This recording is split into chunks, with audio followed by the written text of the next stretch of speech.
Captain Ryan Torres sat in his quarters staring at the mission briefing that had arrived 3 hours ago, and his hands were shaking because he knew what this meant and where it would take him, and he had spent 14 years making sure he would never have to go back to Sector 9, but now the Admiralty was giving him no choice. The holographic display showed the Vrex fleet moving through space like a swarm of locusts, consuming everything in their path, and the projections were clear and terrifying because in less than 72 hours they would reach the border of Sector 9, and once they crossed that line, there would be no stopping them from reaching the treasure vault that the alien princess guarded. Ryan remembered the first time he saw her, and it was burned into his memory like a brand because nobody forgot meeting Kira, the last of the elf people, and her 2 massive dragons that could destroy entire fleets without breaking a sweat. And back then he had been just a young weapons officer following orders and watching his captain make the worst mistake of his life. The old captain had been so confident, so sure that human technology and firepower could overcome any obstacle, and he had ignored all the warnings about Sector 9 and the protected zone and the alien guardian who lived there. And Ryan had stood at his console watching the sensors as they crossed the boundary and triggered every alarm system in the sector. Then she had appeared on their view screen, and Ryan felt his breath catch in his throat, because she was 7 feet tall with silver skin that seemed to glow from within,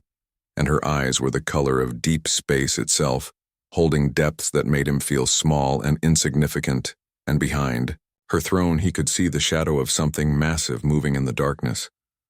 His captain had demanded she surrender her territory and pledge loyalty to the human expansion fleet, and Kira had simply looked at him with those infinite eyes and told him he had 60 seconds to turn his ships around and leave her space forever. And the captain had laughed and called her bluff and ordered all weapons to fire at maximum power. Ryan closed his eyes,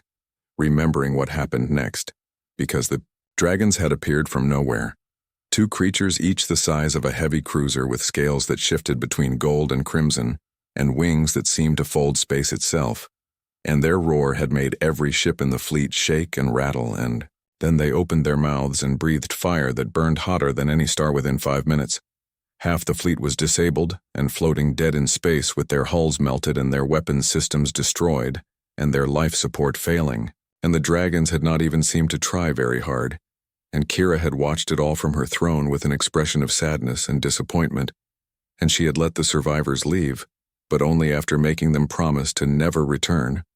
Ryan had been on one of those survivor ships, and he had spent the journey back to human space thinking about what they had tried to do and feeling ashamed, because they had gone in with arrogance and greed and treated her like an obstacle to be removed, and she had shown them mercy when she could have killed them all. After that day, he had risen through the ranks and become a captain himself,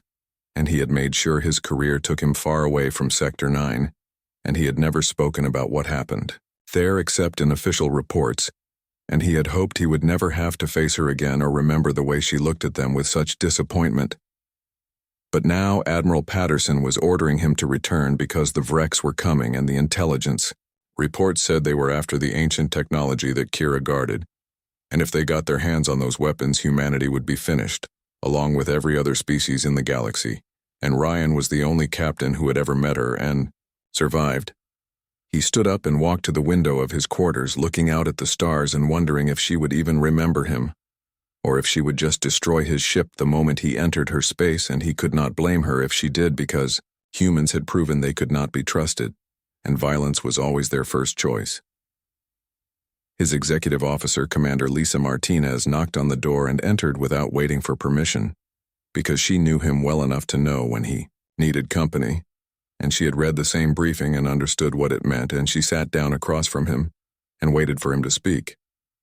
First, Ryan told her everything about the first mission to Sector 9 and the disaster that followed and how Kira had spared them when she could have ended it, and Lisa listened without interrupting. And when he finished, she asked him what he was going to do, and Ryan said he had no choice but to try, because if he did not, then millions would die. Lisa asked him if he thought Kira would listen, and Ryan said he did not know, but he had to try because she was the only one who could stop the Vrex, and the ancient weapons she protected were the only thing that could turn the tide of the war, and even if she hated humanity, she might care enough about the other species in the galaxy to help.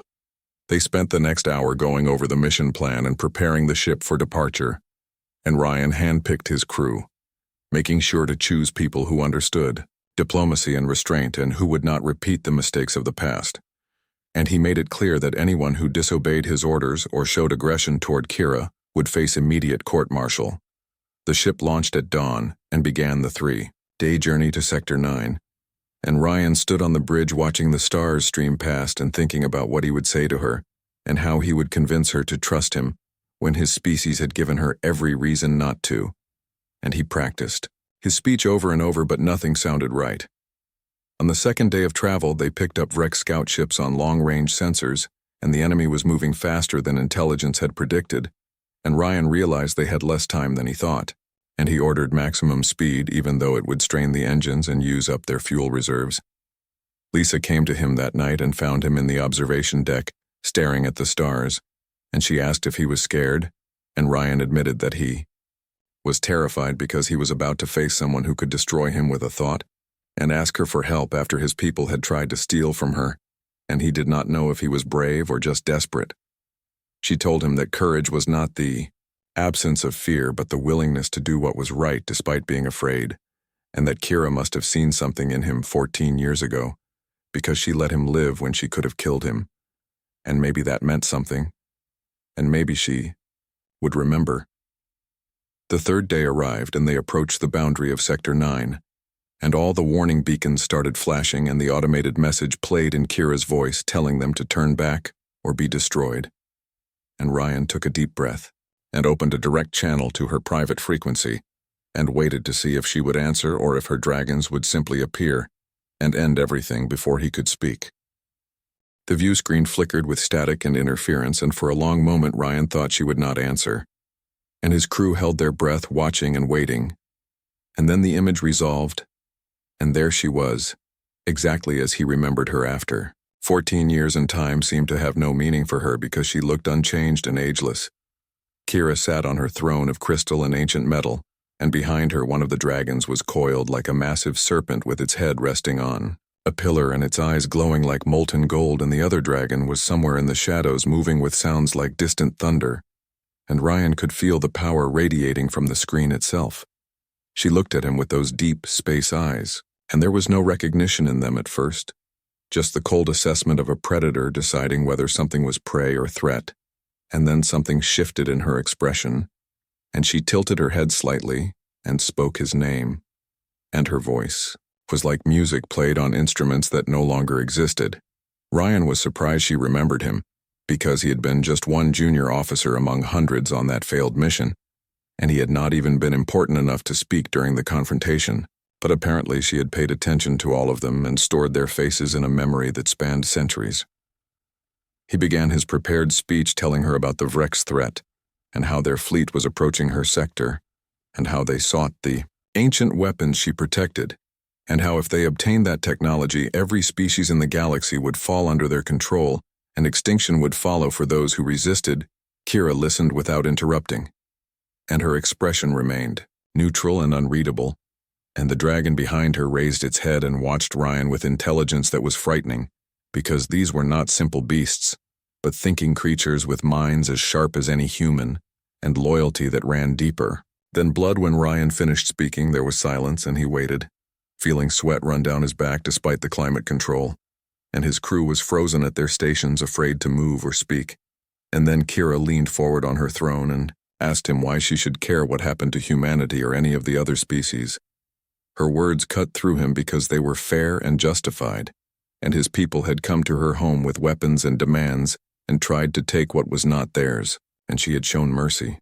and they had learned nothing. And now he was back asking for help and offering nothing in return except warnings about threats. Ryan told her the truth because he had nothing else to offer, and he said that humanity did not deserve her help, and they had proven themselves greedy and violent and short-sighted. But the Vrex were worse, and they would not just steal her treasures. They would destroy everything and everyone and turn the galaxy into a wasteland of conquered worlds and enslaved populations. He said that he had spent 14 years ashamed of what his people had tried to do, and he had thought about that day constantly and wished he had been brave enough to speak up and refuse the orders.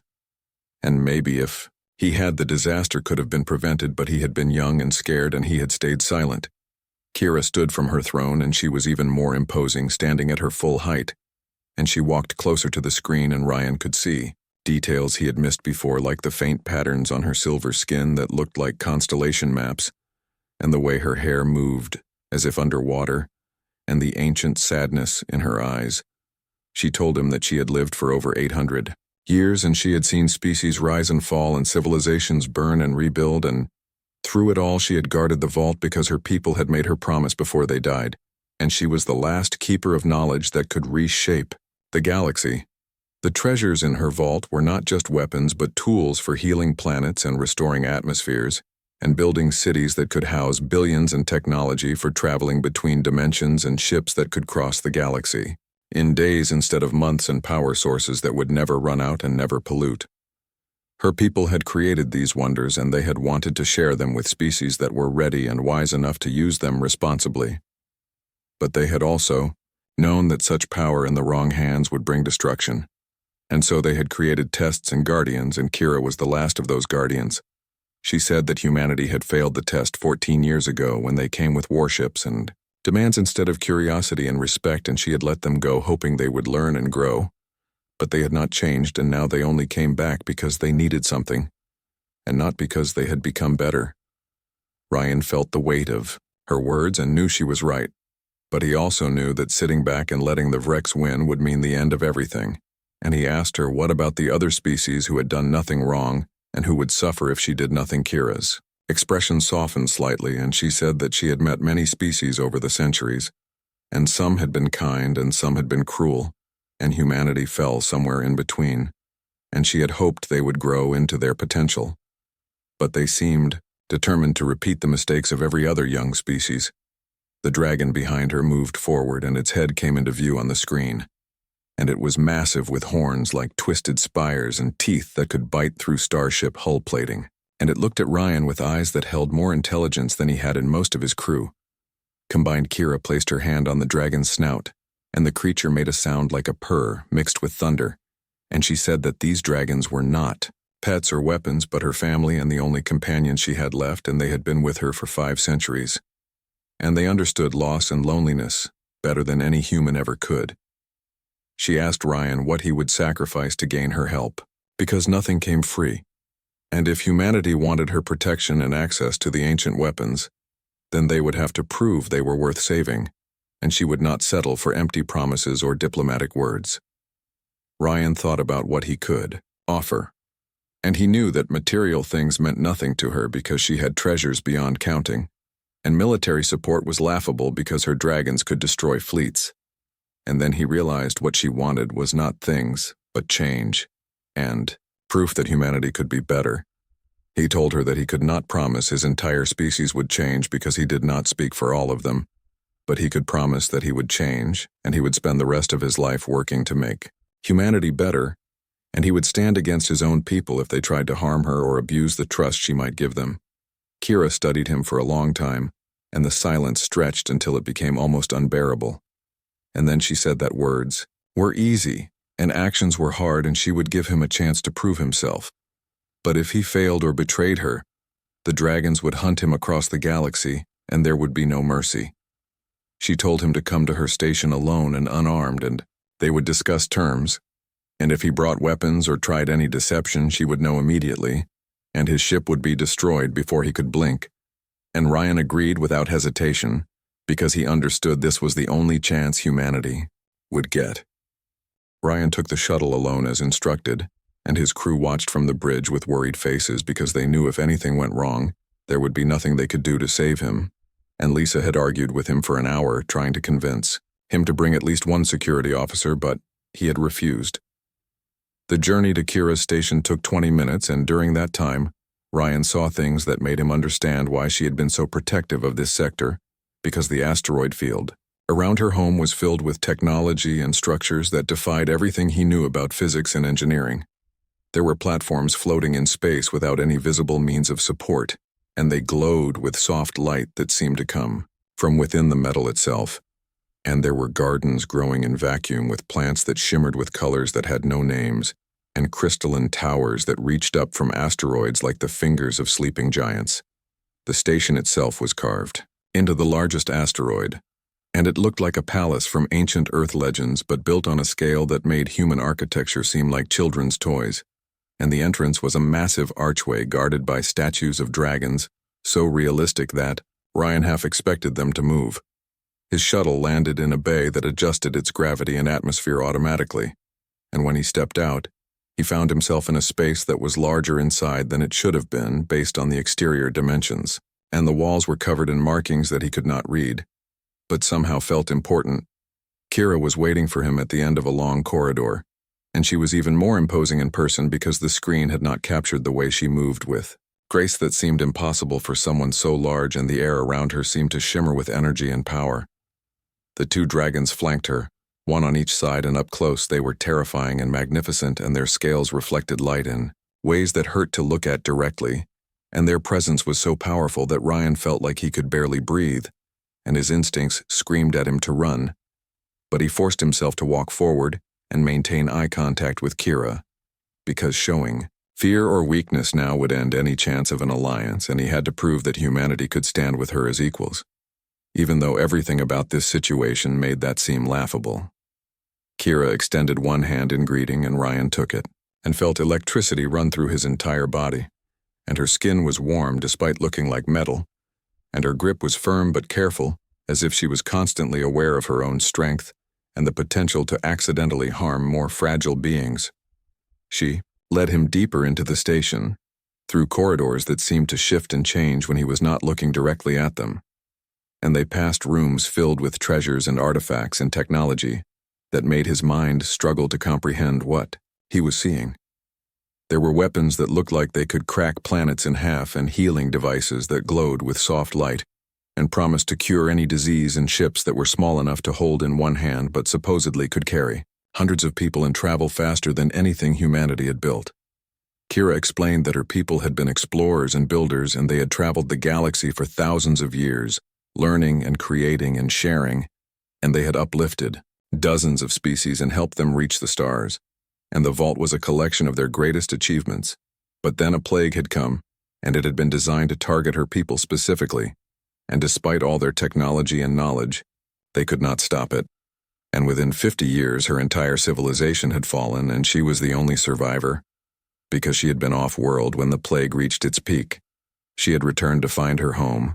worlds empty, and her family gone, and the vast networks of her civilization crumbling into dust, and she had gathered what she could save, and brought it here to this remote sector, and sworn to protect it until she found a species worthy of inheriting it. The dragons had been companions to her people for millennia, and these two had bonded with her before the plague, and they had stayed with her through centuries of loneliness and grief, and they were not pets but partners and friends, and the only family she had left. Ryan listened, and felt the weight of her story, and understood why she was so protective, and why she had been so disappointed when humanity came with weapons instead of respect. And he realized that what she guarded was not just technology, but the last remnants of a civilization that had believed in helping others. They reached her throne room, and she invited him to sit, and they talked for hours about the Vrex threat and what could be done,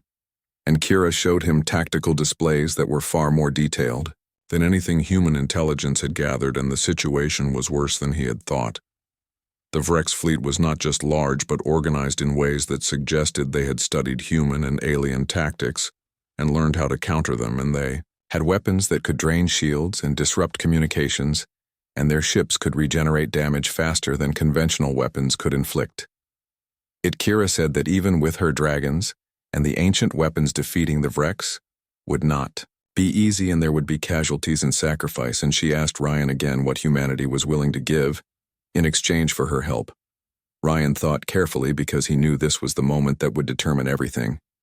and he said that humanity could offer resources and ships and soldiers, but he knew that was not what she wanted, and so he offered something else. He said that if she helped them defeat the Vrex, he would personally ensure that a new treaty was created, one that established her sector as sovereign territory, and that gave her final say over who could access the ancient technology, and he would spend his career enforcing that treaty, even against his own government if necessary. More than that, he would work to change how humanity approached first contact and exploration, and he would teach the lessons he had learned here, and try to make sure future generations understood that power without wisdom was just destruction. Waiting to happen, Kira listened and considered, and then she said that words and promises were not enough, and she needed proof that he was serious, and she had a test for him, and if he passed, they would form an alliance, and if he failed, he would leave and never return. She led him to a chamber, deep in the station, and inside was a device that looked like a chair made of crystal and light, and she explained that it was a memory reader, and it would show her his true intentions and his deepest thoughts, and there would be no hiding, and no lying. Ryan hesitated because the idea of someone seeing into his mind was terrifying and intimate, beyond anything he had experienced. But he also knew this was necessary, and that Kira had every right to verify his honesty after what humanity had done. He sat in the chair and felt the crystal warm beneath him, and then light surrounded him, and he felt something brush against his consciousness. And it was not painful, but it was strange and overwhelming, and he saw his own memories flash before him. Kira stood before the device and watched, and her expression was intense and focused, and the dragons moved closer as if protecting her while she was vulnerable. And Ryan felt her presence in his mind, sorting through his thoughts and feelings, and examining his intentions. She saw his shame about the first mission, and his guilt about not speaking up, and his genuine desire to do better and help his species grow beyond their current limitations. And she saw his fear and his doubts and his hope that somehow this would work, after what felt like hours but was probably only minutes. The light faded, and Ryan slumped in the chair exhausted, and Kira stepped back and was quiet for a long time, and he could not read her expression, and he worried that she had seen something that made him unworthy. Then she spoke and said that she had seen his heart, and while humanity as a whole was not ready, he personally had the potential to be better, and that was enough for now, and she would help him defend against the Vrex, but there would be conditions and rules, and if humanity broke them, the alliance would end immediately, and she would take back any technology she shared,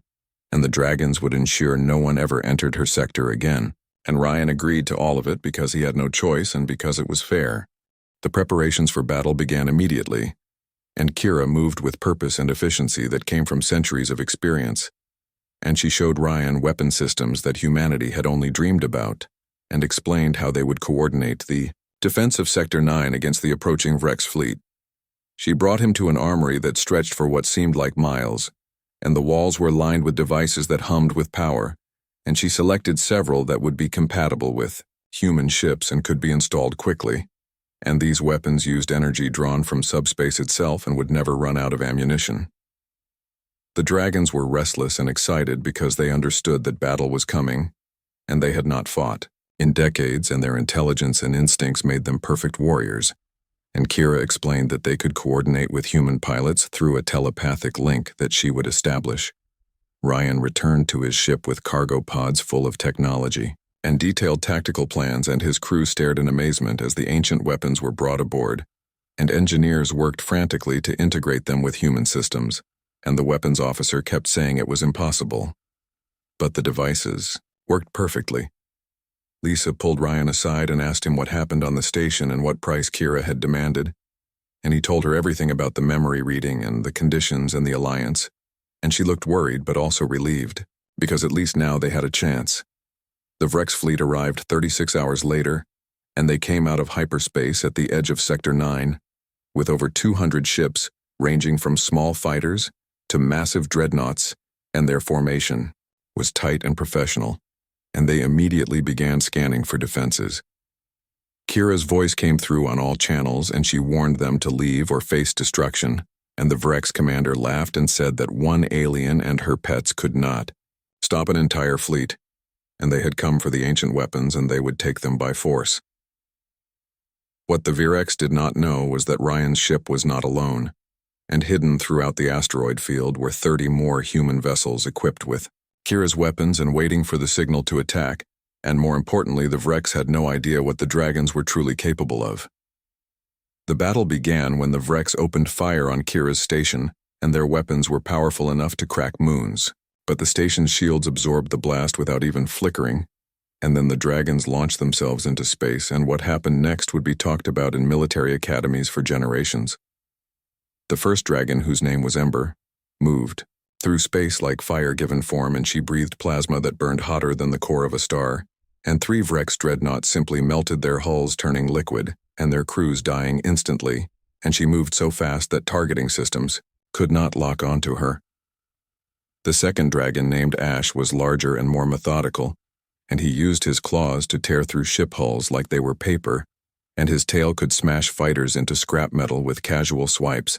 and his roar created sonic waves that disrupted enemy communications and navigation.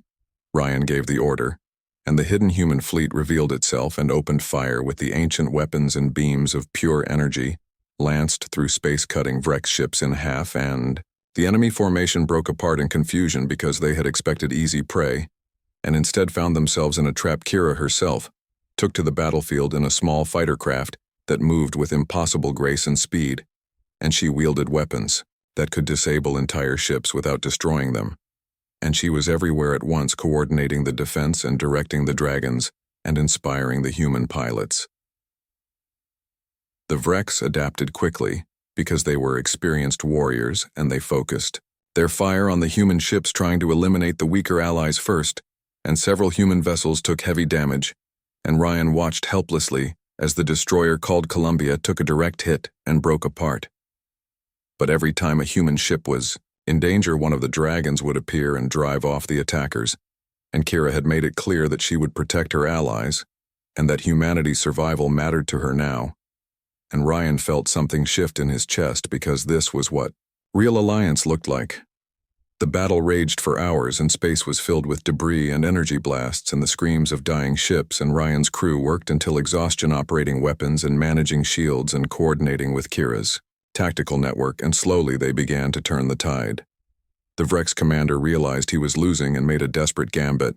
and he ordered all remaining ships to focus fire on Kira's station, because if they could breach the vault and steal even one ancient weapon, they could call the Battle of Victory and escape. 50 Vrex ships formed up and charged directly at the station, firing everything they had, and their combined firepower was enough to make the shields flicker and strain. And Ryan knew that if those shields fell, the station would be vulnerable, and everything would be lost. Kira did something Ryan had never seen before, and she called out in a language that sounded like music and starlight, and both dragons responded immediately, and they flew directly at the charging Vrex formation, and positioned themselves between the enemy and the station. Ember and Ash planted themselves in space and spread their wings wide, and those wings seemed to grow larger and larger until they formed a barrier that stretched across the battlefield. And when the Vrex weapons hit that barrier, the energy was absorbed and redirected back at the attackers. The reflected fire struck the Vrex ships with doubled force, and their own weapons destroyed them, and within minutes the entire formation was gone, and the remaining enemy vessels broke and ran and tried to escape back to hyperspace. But Kira was not willing to let them go and report back about the ancient weapons and the dragons, and she gave a command, and Ryan's fleet moved to cut off their escape, and together they hunted down every fleeing Vrex ship and made sure none survived to tell the tale. When the battle finally ended, the silence was almost painful after hours of noise and chaos,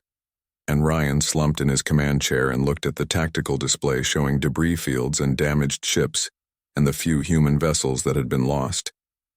Kira's face appeared on the view screen, and she looked tired but satisfied, and she said that they had fought well together and proven that cooperation between species was possible, and that humanity had shown courage and honor in battle, and she was pleased. The dragons returned to the station, and they were marked with scars from enemy fire, but they seemed more alive and energized than before, and they had enjoyed the battle and the chance to protect their home and their bonded partner. Over the next week, human repair crews worked alongside Kira to salvage useful technology from the wreckage and help repair damaged ships, and there was cooperation and even friendship developing between the species. And Ryan saw his crew laughing and sharing meals with Kira, and the sense of mutual respect growing. Kira invited Ryan back to the station for a private meeting, and when he arrived, she led him to a vault he had not seen before. And inside were blueprints and data cores containing knowledge about medicine and agriculture and clean energy,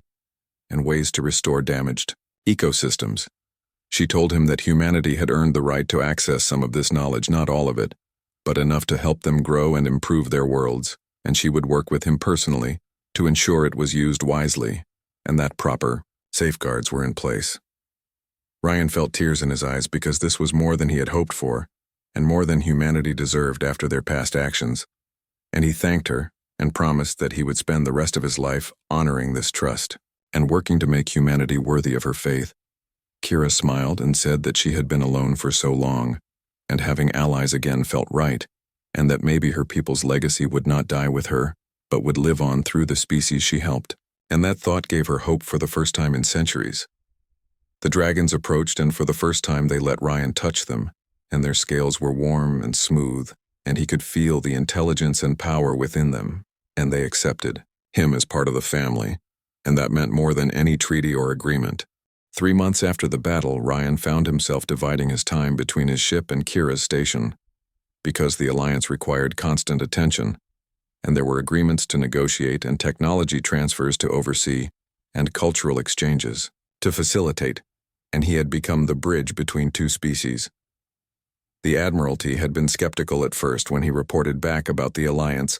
and some wanted to take the technology by force now that they knew where it was, but Ryan had made it very clear that any attempt to betray Kira would result in his immediate resignation,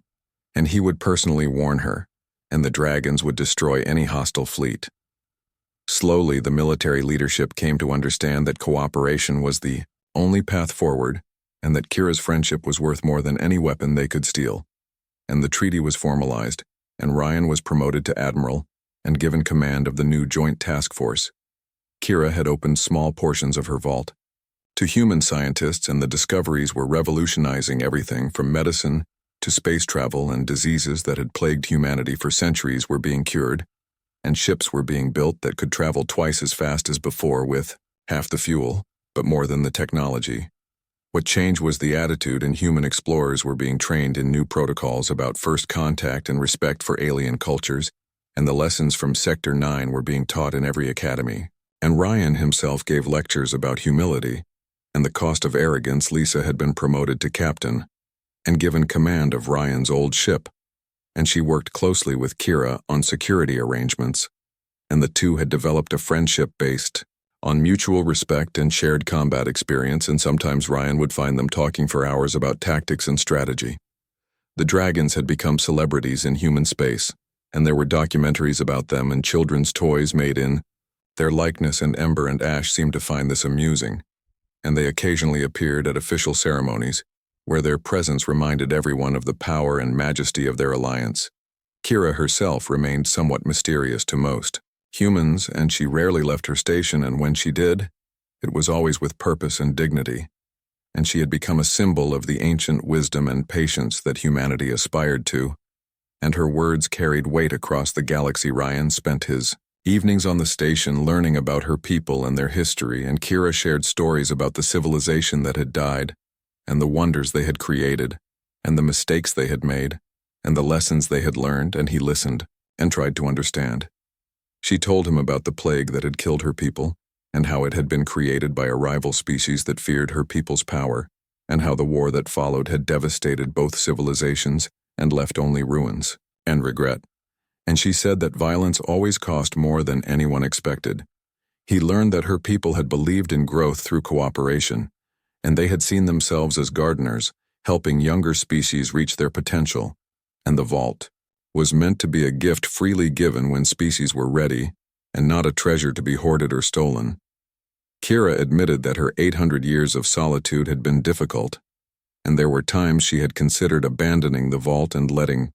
whatever species found it deal with the consequences, but her promise to her people and her loyalty to their ideals had kept her going. Ryan asked her if she ever felt lonely now that she had allies again, and she said that loneliness was not about being alone, but about not being understood, and for the first time in centuries she felt like someone understood what she was trying to do,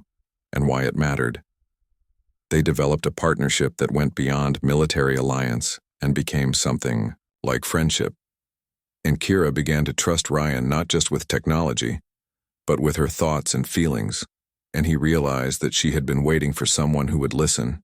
and not just demand.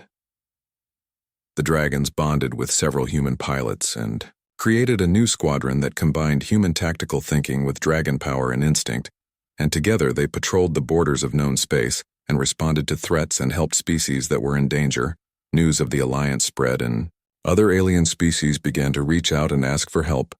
and Kira agreed to meet with some of them and share limited knowledge if they could prove they would use it responsibly. And slowly, a network of cooperation began to form across the galaxy. There were still challenges and conflicts, and not everyone was happy about the alliance, and some human factions wanted more technology faster, and some alien species resented Kira's control over the ancient knowledge, and there were protests and political fights and attempts at sabotage, but Ryan and Kira worked through each crisis together, and the alliance grew stronger because it was based on genuine respect and not just mutual need, and they proved that different species could work together if they were willing to listen and learn and compromise. One day Kira called Ryan to the station for an important meeting, and when he arrived, she led him to the deepest part of the vault, to a chamber that even the dragons were not allowed to enter, and inside was a device that glowed with soft blue light. She explained that this was a genetic archive containing the DNA and memories of her entire species, and it was the last remnant of her people, and she had protected it for centuries, hoping that someday science would advance enough to bring them back. Ryan understood the weight of what she was showing him, and asked why she was revealing this now, and Kira said that she was tired of carrying this burden alone, and she wanted to know if humanity's science had progressed enough to help, and if he thought they should even try. He thought carefully about the ethical implications of resurrecting an extinct species and the complications it would create, and the question of whether they had the right to make that choice, and finally he said that he did not know the answer, but he would help her explore the options. They spent months consulting with scientists and ethicists and philosophers, and the debate raged across human space about whether bringing back Kira's people was possible or advisable, and there were strong arguments on all sides. Eventually, Kira decided to wait and said that perhaps her people would return someday when the galaxy was ready for them, but for now she would continue her work as guardian and teacher, and that was enough. Ryan understood and respected her decision, and privately he thought that maybe she was not ready to face the possibility of failure or the complexity of reuniting with her people after centuries apart, and that was okay. 2 years passed, and the alliance continued to grow and prosper, and Ryan aged while Kira remained unchanged, and sometimes he wondered what would happen when he was gone, and whether the alliance would survive without him. But then he would see the younger generation of officers who had grown up with the alliance and who thought of Kira as a mentor and the dragons as partners, and he knew that something fundamental had changed, and humanity was on a better path. On his 60th birthday, Kira threw him a celebration on the station, and humans and aliens gathered together, and the dragons performed aerial displays, and there was laughter and joy, and Ryan looked around at what they had built and felt proud. Kira gave him a gift that night, and it was a crystal containing all the knowledge her people had gathered about leadership and wisdom and how to guide species through difficult transitions, and she said he had earned it through his actions and his commitment. Ryan accepted the gift with tears in his eyes and thanked her for taking a chance on him all those years ago, when he had come to her desperate and ashamed and asking for help, and she had seen something in him worth saving. She smiled and said that he had proven her faith was justified and that humanity still had a long way to go, but they were moving in the right direction, and she was honored to walk that path with them. As the celebration continued, Ryan stood on a balcony overlooking the asteroid field and watched the stars and thought about how 14 years ago he had been terrified to return to this place, and now it felt like home, and how one decision to trust had changed everything.